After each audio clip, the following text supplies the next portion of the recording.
मुसैला कज़्ज़ाब ने खुद को नबी बताया और रसूलुल्लाह सल्लल्लाहु अलैहि वसल्लम के पास जाकर नबूवत का आधा हिस्सा मांगा।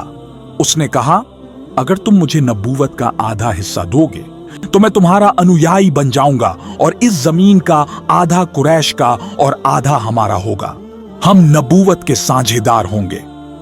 रसूलुल्लाह सल्लल्लाहु अलैहि वसल्लम ने उसे स्पष्ट रूप से बताया कि अल्लाह कभी भी एक झूठे व्यक्ति को नबी नहीं बनाते और मुसैला झूठा है। मुसैला ने एक बार फिर एक चिट्ठी भेजी जिसमें उसने खुद को अल्लाह के रसूल की ओर से घोषित किया और मोहम्मद सल्लल्लाहु अलैहि वसल्लम को सलाम भेजा। रसूलुल्लाह सल्लल्लाहु अलैहि वसल्लम ने वह चिट्ठी पढ़कर क्रोध में कहा, अगर उसने मुझे चिट्ठी में अल्लाह के रसूल नहीं लिखा होता तो मैं उसके दूतों को मार देता। मुसैला की इस मांग और झूठ के माध्यम से उसने इस्लाम की नींव हिलाने की कोशिश की, लेकिन अल्लाह की मदद से अंततः अब्बू बकर रदियल्लाहु अन्हु के नेतृत्व में यमामा की लड़ाई में उसकी झूठी बातें हमेशा के लिए समाप्त हो गईं। अब शुरू करते हैं वह कहानी, तो सब्सक्राइब करें। अगर एक इंसान झूठ पर खड़ा हो जाए तो वो कितनी दूर तक जा सकता है। इतिहास में एक ऐसे व्यक्ति का नाम दर्ज है जिसने न सिर्फ खुद रास्ता भटका बल्कि हजारों लोगों को भी विनाश के रास्ते पर ले गया। उसका नाम था मुसैलिमा कज़्ज़ाब। उसने झूठी पैगंबरी का दावा करके इस्लाम को तोड़ मरोड़ कर पेश किया और एक ऐसा नकली मजहब बना डाला जो बिल्कुल काफिरों के धर्म जैसा था। आज हम जानेंगे कि इस झूठे नबी ने कैसे एक बड़ा अनुयायी समूह तैयार किया, इस्लाम की बुनियाद को कैसे हिलाने की कोशिश की और उसके बनाए धर्म में काफिरों की कितनी समानता थी। मुसैलिमा की पहली चाल थी खुद को पैगंबर घोषित करना। वह कहता था, मोहम्मद कुरैशियों के लिए नबी हैं और मैं बनूं हनीफा के लिए। इस बात से उसने कबीलाई घमंड और नस्लीय गर्व को भड़काया। बनु हनीफा के लोग उसे अपनी पहचान और नेता मानने लगे। फिर उसने दावा किया कि उसके पास भी वही ईश्वरीय संदेश आता है और वो लोगों तक अल्लाह का पैगाम पहुंचा रहा है। लेकिन उसकी बातें बेहूदगी से भरी, बेतुकी और मजाक जैसी थीं। जैसे एक जगह वो कहता है, ए मेंढक, ए मेंढकी की बेटी, जैसे तू टर्राती है वैसे ही टर्रा। और इन बातों को वह कुरान का विकल्प कहकर प्रचार करता। इतना ही नहीं, मुसैलिमा ने इस्लाम को विकृत करने में एक कदम और आगे बढ़ाया। उसने कहा कि ज़कात देना जरूरी नहीं है, जबकि अल्लाह का हुक्म है कि अमीर लोग गरीबों का हक अदा करें। लेकिन मुसैलिमा लोगों को सिखाने लगा, तुम्हारा माल तुम्हारा है, किसी को कुछ देने की जरूरत नहीं। इससे समाज के लालची और धनाढ्य लोग उसकी ओर झुकने लगे। उसने नमाज को भी अपने तरीके से छोटा और आसान बना दिया। इस्लाम के सबसे अहम अरकान को ही उसने तहस नहस कर दिया। रोजा, हज, हर फर्ज इबादत को उसने अपनी मर्जी से बदल डाला। मुसैलिमा की एक और खतरनाक सोच थी, समाज को लिबरल और मनमानी पर आधारित बना देना। उसने शराब, जिना, सूद जैसी चीजों को हराम नहीं कहा, बल्कि इसे इंसानी आजादी का हिस्सा बताने लगा। उसका यह नकली मजहब काफिरों के धर्म जैसा ही था, जहां इंसान अपनी मर्जी से तय करता है कि उसे क्या करना है और क्या नहीं। वो कहता था, दुनिया की जिंदगी ही सब कुछ है, आखिरत के बारे में सोचने की कोई जरूरत नहीं। ये वही सोच थी जो यहूदियों और दूसरे दुनिया परस्त काफिरों में पाई जाती थी। इसके अलावा मुसैलिमा ने कभी भी मूर्ति पूजा का विरोध नहीं किया। उसने साफ तौर पर तो कुछ नहीं कहा, लेकिन उसके रवैये और बातों से साफ होता था कि वो इस बारे में खामोश रहना ही बेहतर समझता था। उसके बहुत से अनुयायी तो शिर्क के कामों में लगे रहे और उसने उन्हें रोका तक नहीं। उसने इंसानों की कमजोरियों, लालच और अज्ञानता को इस्तेमाल करके उन्हें अपने जाल में फंसा लिया। सबसे भयावह बात यह थी कि मुसैलिमा ने न सिर्फ बातों से बल्कि ताकत से भी मुसलमानों से टक्कर लेने की तैयारी की। उसने एक मजबूत फौज खड़ी की और इस्लाम के खिलाफ युद्ध का ऐलान कर दिया। वह सिर्फ एक झूठा धार्मिक नेता नहीं था, बल्कि एक चालाक सियासी आदमी भी था। उसने लोगों को दौलत, ओहदा और इज्जत का लालच देकर अपनी तरफ मिलाया। बड़े बड़े कबीलाई सरदारों को उसने खास फायदे दिए ताकि वो उसे अपना नेता मान ले। उसकी यह तमाम कोशिशें इस्लाम के लिए एक बड़ी फितना बन गई।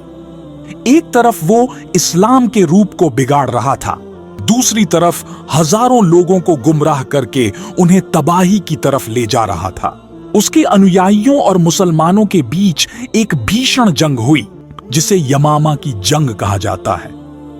इस जंग में कई कारी और हाफिज सहाबा शहीद हुए। आखिरकार मुसलमानों ने उसे शिकस्त दी और मार डाला और इस बड़ी फितना का खात्मा हुआ। मुसैलिमा कज्जाब की कहानी आज भी हमारे लिए एक बड़ी नसीहत है। जब कोई इंसान अपनी खुदगर्जी के लिए मजहब को बिगाड़े, लोगों की कमजोरियों का फायदा उठाकर झूठ की बुनियाद पर मजहब बनाए, तो वह सिर्फ खुद को नहीं, पूरे समाज को तबाही की तरफ ले जाता है। मुसैलिमा इसका जीता जागता उदाहरण था। इस्लाम के इतिहास में यमामा की जंग एक बेहद अहम और खूनी अध्याय है। पैगंबर मोहम्मद सल्लल्लाहु अलैहि वसल्लम की वफात के बाद मुस्लिम समाज एक गंभीर संकट में पड़ गया। कई अरब कबीलों ने इस्लाम छोड़ दिया और कुछ तो यहां तक कहने लगे वे खुद पैगंबर हैं। इन झूठे दावेदारों में सबसे खतरनाक था यमामा का नेता मुसैलिमा अल कज्जाब। उसने खुद को नबी घोषित किया, नकली आयतें बनाई और हजारों लोगों को अपने झांसे में फंसा लिया। उसकी सेना मजबूत, अनुशासित और तादाद में करीब 40,000 थी। वह इस्लाम के लिए एक जहरीला खतरा बन चुका था। ऐसे वक्त में खलीफा अब्बू बकर रज़ियल्लाहु अन्हु ने ऐलान किया कि इस्लाम को बचाने के लिए इन मुनाफिकों और बागियों के खिलाफ लड़ाई जरूरी है। इस ऐतिहासिक मोर्चे की कमान सौंपी गई इस्लाम के सबसे बहादुर और रणनीतिक सेनापति खालिद इब्नुल वलीद रज़ियल्लाहु अन्हु को। खालिद रज्जी 12,000 ईमानदार और निष्ठावान मुस्लिम सिपाहियों को लेकर यमामा की तरफ रवाना हुए। उनका मकसद सिर्फ जंग जीतना नहीं था, उनका मिशन था इस्लाम की हिफाजत। जंग की शुरुआत बेहद भयावह थी। मुसैलिमा की सेना ने पूरे जोर से हमला बोला और पहले ही दौर में बहुत से मुस्लिम शहीद हो गए, खासकर वे हाफिज जो दिल में कुरान को संजोए हुए थे। इतने ज्यादा हाफिज एक साथ शहीद हुए कि इस जंग को जंग उल हाफिजा कहा जाने लगा। मुसलमानों का हौसला डगमगाने लगा। उसी समय खालिद रज़ियल्लाहु अन्हु ने आगे बढ़कर मोर्चा संभाला। उन्होंने नई रणनीति बनाई, सैनिकों को अलग अलग टुकड़ियों में बांटा और खास तौर पर बद्र के जांबाजों की एक अलग टुकड़ी तैयार की। उन्होंने कहा, आज पीछे हटने का सवाल ही नहीं। अगर आज हम न डटे रहे तो कल इस्लाम को झूठ के सामने झुकना पड़ेगा। खालिद की इन बातों ने सिपाहियों में नई जान फूंक दी। यमामा का सबसे खौफनाक हिस्सा था हदीकतुल मौत, यानी मौत का बाग। मुसैलिमा और उसके लड़ाके इसी बाग में छिपे हुए थे। मुसलमानों ने बाग के दरवाजे तोड़कर अंदर घुसपैठ की और तगड़ी लड़ाई छेड़ दी। हाथ से हाथ, तलवार से तलवार, हर कदम पर जान की बाजी लगी हुई थी, लेकिन कोई पीछे नहीं हटा। फिर मैदान में आए वो सहाबी वहशी इब्नु हरब रज़ियल्लाहु अन्हु, जिनसे पहले एक गलती हुई थी, लेकिन अब वह तौबा करके इस्लाम की हिफाजत के लिए लड़ रहे थे। उन्होंने अपने भाले से मुसैलिमा को सीधा वार किया और वही वार बन गया इस झूठे नबी के पतन की आखिरी सच्चाई। मुसैलिमा की मौत के बाद उसकी पूरी सेना बिखर गई और मुसलमानों ने जीत हासिल की। लेकिन ये जीत आसान नहीं थी।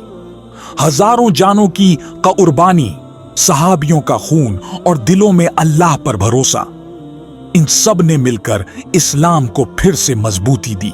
इस जंग में खालिद इब्नुल वलीद रज़ियल्लाहु अन्हु का नेतृत्व, उनका जज्बा और उनकी दूरदर्शिता ने साबित कर दिया कि वे सिर्फ एक सेनापति नहीं बल्कि अल्लाह की तलवार है, सैफुल्लाह।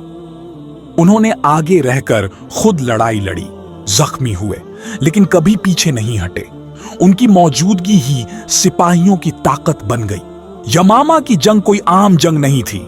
ये हक और बातिल के बीच की ऐसी जंग थी जो हमें सिखाती है कि जब नीयत सच्ची हो, जब ईमान मजबूत हो और जब नेतृत्व खालिद जैसा हो तो झूठ कभी टिक नहीं सकता।